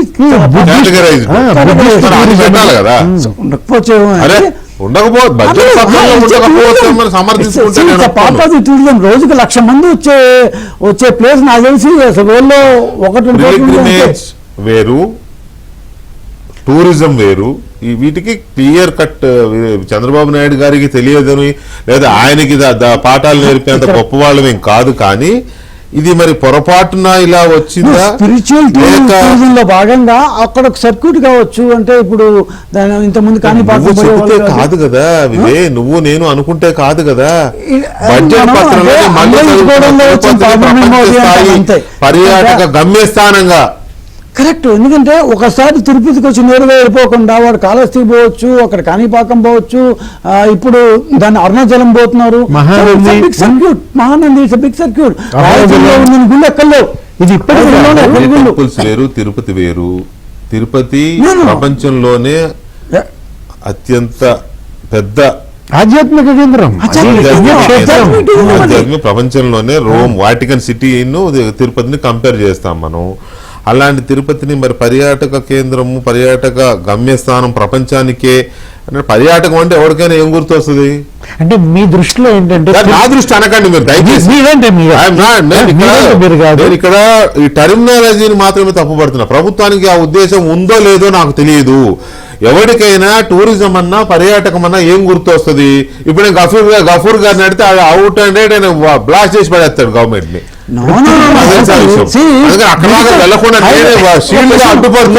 ఎవరైనా మాట్లాడితే తప్పలేదు. Everything will be able to answer. అట్లా కాదు. హైదరాబాద్ లో మెడికల్ టూరిజం బ్రహ్మాండంగా ఉంది. హైదరాబాద్ ఉండే వేరే కాదు, వేరే వేరే దేశాల నుంచి వస్తున్నారు. ఇక్కడ మొత్తం చాలా హాస్పిటల్ ఉన్నాయి. ఆ యొక్క టూరిజం గవర్నమెంట్ ప్రమోట్ చేస్తుంది. సో దాని తప్పే ఉంది. Tirupati medical is a big thing in Hyderabad. నువ్వు ఏ పెద్ద హాస్పిటల్ కనపో నీ గల్ఫ్ లో కనపడతారు సగం మంది. మెడికల్ హబ్ అంటారు కదా, medical tourism. That's called medical tourism. సర్లే, భలే చెప్తారబ్బా మీరు. నేచర్ టూరిజం అంటారు, నేచర్ టూరిజం అంటారు. నిరక్షరాస్యం అయిపోయాము. ఇంతమందిని గఫూర్ సాబ్, తిరుపతిని ప్రపంచ స్థాయి పర్యాటక గమ్యస్థానంగా తీర్చిదిద్దుతామని అన్నదాన్ని మీరు ఎలా అర్థం చేసుకుంటారు? అక్కడ ఆధ్యాత్మిక అనేటువంటి పదాన్ని చేస్తే సరిపోతుంది. స్పిరిట్ ఎందుకంటే చంద్రబాబు నాయుడు గారు ఎప్పుడైనా ఆయన ఆధ్యాత్మిక కేంద్రంగా మారుస్తాననే చెప్తున్నాడు. అవును, అవును. అయితే ఆ రాసే వాళ్ళు మహానుభావులు ఏం రాసినారు, వీళ్ళు ఎందుకు చూసుకోలేదు. ఆధ్యాత్మిక కేంద్రంగా అనేది సెంటెన్స్ పెట్టి ఆ తర్వాత ఇది ఒక పర్యాటక కేంద్రంగా డెవలప్ అవుతుంది అని చెప్పుకోవచ్చు. అంతే అంతే. పాయింట్ ఏమిటంటే లాస్ట్ లో నేను వెంకటకృష్ణ గారు ప్రభుత్వానికి నేను 1-2 విషయాలు సలహా ఇవ్వదలుచుకున్నా. సార్ ఇప్పుడు మీరు ఎప్పుడైనా ఈ తిరుపతికి హైదరాబాద్ నుంచి ఈ రూట్ లో కనుక పోతే, లేదా ఏ కారణంతో కర్నూలు నుంచి నంద్యాల ఆ వైపు కనుక పోతే, టిడ్కో హౌసెస్ 1000 ఇండ్లు కట్టినారండి. జగన్మోహన్ రెడ్డి ఆ రోజు ఉద్దేశపూర్వకంగా అది పేదోళ్ళకి ఇవ్వలే. ఇప్పుడు వీళ్ళొచ్చి కూడా 2 years అయింది. ఆ టిడ్కో ఇళ్లను గురించి ఏం చేస్తారు ఏమిటి చెప్పడం లేదు. ఎందుకు హ్యాండ్ ఓవర్ కొన్ని గృహప్రవేశాలు చేయించారు, కొన్ని గృహప్రవేశాలు చేయించారు కానీ రెడీగా ఉన్నాయి, దాదాపు 8 లక్షలు రెడీగా ఉన్నాయని ఎప్పుడో చెప్పారు. మరి అవి ఇచ్చేయచ్చు కదా. ఇప్పుడు దాంతో వచ్చే ప్రాబ్లం ఏంటంటే, ఇప్పుడు నా ఉదాహరణ నేనే చెప్తాను. నేను నా పేరుతో టిడ్కోలో ఇండ్లు ఉందనుకోండి, నా పేరుతో లోన్ అప్పు తీసుకున్నారు బ్యాంక్ లో ఆ కార్పొరేషన్ వాళ్ళు. ఇప్పుడు దానికి డబ్బు తిరిగి కట్టకపోతే నా సిబిల్ రేట్ తగ్గిపోయింది కాబట్టి నాకు అప్పు దొరకడం లేదు. నేను అది ఇంట్లో పోలేదు, ఆ ఇండ్లు నాకు ఇవ్వలే, కానీ సిబిల్ రేట్ డౌన్ అయిపోయింది. ఈ రకంగా రెండు వైపులా 2 చెంపలకు దెబ్బ పడుతుంది. ఎందుకు గవర్నమెంట్ ఆలోచించదు అనేది ఇది ఒక ప్రశ్న సార్. రెండోది ఏమంటే, నేను with due respect to the government officials and representatives, ఇప్పుడు సార్ వెనుకబడ్డ ప్రాంతాలకు సంబంధించి బడ్జెట్ లో మీరు జనరల్ గా ఏదో మాట్లాడుతున్నారు. వెనుకబడ్డ ప్రాంతాల అభివృద్ధి అనేది మీరు అజెండాగా పెట్టుకొని దాని మీద కృషి చేస్తే తప్ప, రాయలసీమ ప్రాంతంలో సార్ నేను ఎందుకంటే ఈ ప్రాంతంలో ఉంటాను, విజయ్ కుమార్ గారు ఇక్కడ ఉంటారో తాడపల్లిలో ఉంటారో నాకు తెలియదు. క్రమంగా unrest is growing sir, unrest is severely growing. ఇప్పుడు గవర్నమెంట్ కనుక గుర్తించకపోతే తర్వాత ఆకులు చేతులు కాలినాక ఆకులు పట్టుకుంటుంది. ఇటువంటిది ఒకటి చేయండి. రెండవది ఏమిటంటే, వెనుకబడ్డ ప్రాంతాల ఇరిగేషన్ ప్రాజెక్ట్స్ పూర్తి చేయడానికి ప్రయారిటీ ఇవ్వండి. వెలుగొండ ప్రాజెక్టు సార్ నీళ్లు లేకుండా చేస్తున్నారు, ఇచ్చేదేదో ముందు అక్కడ ప్రయారిటీ ఇచ్చి వెలుగొండ ప్రాజెక్టు, రాయలసీమ ప్రాజెక్ట్స్, ఆ ఉత్తరాంధ్ర ప్రాజెక్టు ముందు పూర్తి చేయండి. ఆ రకంగా ఉపాధి కల్పన, పారిశ్రామిక అభివృద్ధి, ఇరిగేషన్ ప్రాజెక్ట్ పూర్తి, వెనుకబడ్డ ప్రాంతాల యొక్క అభివృద్ధి అనేది లక్ష్యంగా పెట్టుకొని ప్రభుత్వం పనిచేయాలని ప్రజలు కోరుకుంటారు. చేస్తారో లేదో వాళ్ళ ఇష్టం. ఆ రకంగా బడ్జెట్ ప్రయారిటీస్, బడ్జెట్ ఎట్లా ఆమోదం అవుతుంది, కానీ ఈ బడ్జెట్ ఖర్చు పెట్టే దగ్గర ఆ ప్రయారిటీ ఇస్తే మంచిది. ఆ రకంగా ప్రభుత్వంలో మార్పు కనపడాలి సార్. ఇప్పుడు జగన్మోహన్ రెడ్డి ఉన్నప్పుడు ఒకటే, వీళ్ళు ఉన్నప్పుడు ఒకటే అయితే ఇంక జనం ఎందుకు ఇవ్వట్లేదు సార్? 151 స్థానాలు అప్పుడు గెలిపించారు, 160 చిల్లర స్థానాలు ఇప్పుడు గెలిపించారు. ఏమిటి ప్రజలకు వచ్చేది అనేటువంటి ప్రశ్న రాకుండా చూసుకోవాల్సిన బాధ్యత ప్రభుత్వం మీద ఉంది. ఉద్యోగులు వాళ్ళు కూడా డిస్కంటెంట్ పెరుగుతుంది, అది కూడా అడ్రస్ చేస్తే మంచిది. కౌలు రైతుల్ని మాత్రం కాపాడండి, కౌలు రైతుల్ని కాపాడండి. Right Kapoor sir, Veligonda project గురించి నిమ్మల రామారావు చాలా డీటెయిల్గా చెప్పినట్టున్నారు. మొన్న వారం క్రితం 476 crores ఈసారి ఇస్తున్నాము, 1000 కోట్ల రూపాయలు వాళ్ళకి రైతులకి దాన్ని పరిహారం ఇవ్వాలి.